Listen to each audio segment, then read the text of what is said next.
भाई एक मैच तो इसमें से बहुत ही ज्यादा सरप्राइजिंग था यार। तो gas the champions of the world में 3DX Chetan end of course title से पता लगा ही लिया होगा। ऐसे सुपरस्टार्स के बारे में बात करने वाले जो कि बेबी फेस थे भयंकर वाले, लेकिन मैचेस में उनको मिली बू, जैसे कि विलन को मिलनी चाहिए थी। एंड शुरुआती मैं करूंगा ऑफ कोर्स एक ऐसे मैच से जिसके लिए मेरे को एक्सपेक्टेड नहीं था कि ऐसा था। Royal Rumble 2008 Rey Mysterio versus rated R superstar Edge was the world heavyweight champion, अपनी टाइटल डिफेंड करने गए थे। एंड ऑफ कोर्स यार हम सब ने ये मैच देखा हुआ है, बट आई नेवर न्यू कि इस मैच में रे मिस्टीरियो को बू मिली थी। So I rewatched it and I realised yes they were right. पहली बात तो मेडिसन स्क्वायर गार्डन में हो रहा था। न्यूयॉर्क की क्राउड मुझे नहीं पता था कि इतनी भयंकर हो सकती है। आजकल भी इतनी क्राउड भयंकर नहीं होती जितनी उस रॉयल रंबल के लिए थी। भाई सब खली को चैंट्स आ रही है, यू कैन रेसल, और रे मिस्टीरियो जिसने लिटरली किसी को कुछ नहीं बिगाड़ा, उस बंदे को बू मिल रही है अगेंस्ट फ्रीकिंग एज।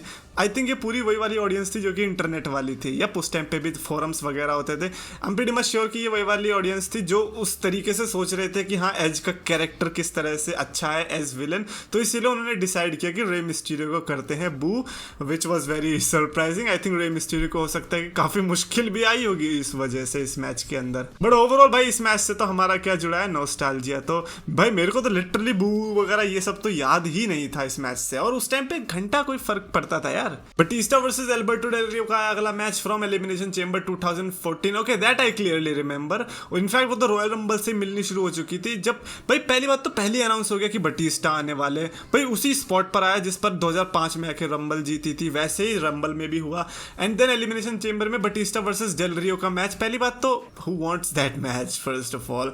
ऊपर से लोगों को जब पता चल गया कि डैनियल ब्रायन नहीं बल्कि बटिस्टा लड़ने वाला है, तो ऑफ कोर्स उसको वो बू मिलनी ही थी। तो इसीलिए लोगों को अच्छा नहीं लगा कि भाई कैसे एक बंदा जिसकी इतनी अच्छी स्टोरी चल रही थी उसको हटा के ये हॉलीवुड स्टार को इन्होंने बुलाने का तय किया। आई डोंट नो कि उस टाइम पे हॉलीवुड स्टार बन चुके थे, बट ईदर वेज लोगों को वो चीज पसंद नहीं आई। एंड आई रिमेंबर कि मेरा एक दोस्त हुआ करता था अंशुल करके, भाई उसका बहुत फेवरेट था बटिस्टा। वो तो खुश हो गया था, उसने दोबारा से डब्ल्यूडब्ल्यू देखनी शुरू कर दी बटिस्टा के लिए।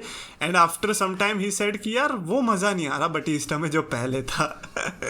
तो I think they were right. अगला मैच है Seth Rollins versus the Fiend के हेल इन अ सेल 2019 के इस मैच से, जो कि सेथ रॉलिंस का ईयर था when it comes to reaction.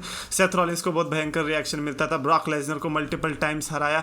Then Bray Wyatt के साथ मैच हुआ हेल इन अ सेल में, जिसमें मैं कहूंगा कि यार देखो आई डोंट थिंक सो कि सेथ रॉलिंस को पर्टिकुलरली बू मिल रही थी। I think it is one of the reason कि भैया आपने रेड लाइट कर दी थी, किसी को कुछ पता ही नहीं चल रहा क्या हो रहा है। That has to be one of the reason. अब नंबर 2 ये भी हो सकता है कि द फील्ड का कैरेक्टर ऐसा था, they didn't wanted to see the Fiend like that. They were like कि द फील्ड इतना इंटरेस्टिंग कैरेक्टर है, उसके साथ कैसे हो सकता है।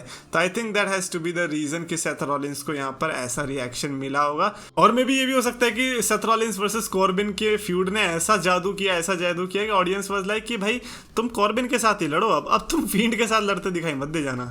देन आया अगला मैच रोंडा राउजी वर्सेस शार्लेट फ्लेयर का सर्वाइवर सीरीज 2018 से। Okay that was interesting. By the way survivor series में रोंडा राउजी के साथ कुछ ना कुछ अलग हुआ ही है। एंड ये ऐसा सर्वाइवर सीरीज या फिर ऐसा मैच था रोंडा राउजी के लिए जो कि एक रियलाइजेशन वाला पेपर व्यू बना रोंडा राउजी के लिए कि दिस एंट UFC। और यहाँ पर रोंडा राउजी ने एक्सपेक्ट नहीं किया होगा कि उनके साथ ऐसा होगा। शी डिडंट न्यू कि वो कैसे रिएक्ट करेगी। आई थिंक अगली ही रॉ में, शायद अगली ही रॉ थी वो जिसमें वो रिएक्ट नहीं कर पाई थी फैंस के रिएक्शंस को, क्योंकि वो एक्सपेक्ट कर रही थी ऑफ कोर्स चीयर, लेकिन अगर बू मिल रही है then she could not handle it, और जो कि उनके फेस पर क्लियरली दिखाई दे रहा था। और अगर फैंस को पता चल जाए कि ये बंदा जो सामने वाला ये हाईजैक हो चुका है, तो वो उसको और डबल डाउन करके हाईजैक करते हैं, और रोंडा राउजी के केस में यही हुआ था।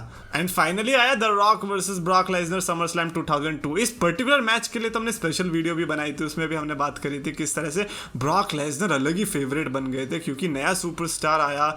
द रॉक से वैसे ही चिढ़ रहे थे लोग पता नहीं क्यों चिढ़ रहे थे, बट जो भी है ब्रॉक लेसनर की फिजिक देख के इतने इंप्रेस हो गए लोग कि भाई उन्होंने कहा कि भाई अब इस बंदे को चैंपियनशिप दे दो। एंड हो सकता है कि प्लान द रॉक को ही होगा जीतने का। मैच के दौरान ही ब्रॉक लेसनर ने कहा भाई इतना अच्छा रिएक्शन मिल रहा है, मैं नहीं हार रहा, अब तो मैं जीत के ही रहूंगा चैंपियनशिप। तो यहाँ पर ब्रॉक लेसनर ने youngest I think WWE champion बन गए थे यहाँ पर रॉक को हराकर। एंड देन ये भी था कि जो रॉक का जो हॉलीवुड का करियर था, आई थिंक उसकी वजह से जो पार्ट टाइमर बने थे, वो हरक्यूलिस वगैरह की मूवी जो आ रही थी उसकी वजह से ब्रॉक लेसनर के साथ ऐसा रिएक्शन रहा होगा। मैं हमेशा अमेज होता हूँ ये चीज़ सुन के कि किस तरह से, मतलब मेरे लिए क्या है कि 2005 या उसके 2007 से भी पहले अगर कोई इंटरनेट से रिलेटेड एक्टिविटी हो रही है ना, मैं हमेशा अमेज होता हूँ चीज़ सुन के, क्योंकि हमें तो पता ही नहीं था कि ना इंटरनेट क्या होता है, but there was a world जहाँ पर इंटरनेट की वजह से इतना कुछ हो रहा था डब्ल्यूडब्ल्यूई के अंदर। ये सुनकर ही धक्का लगता है कि यार ऐसा कैसे हो सकता है, हम कौन सी दुनिया में जी रहे थे।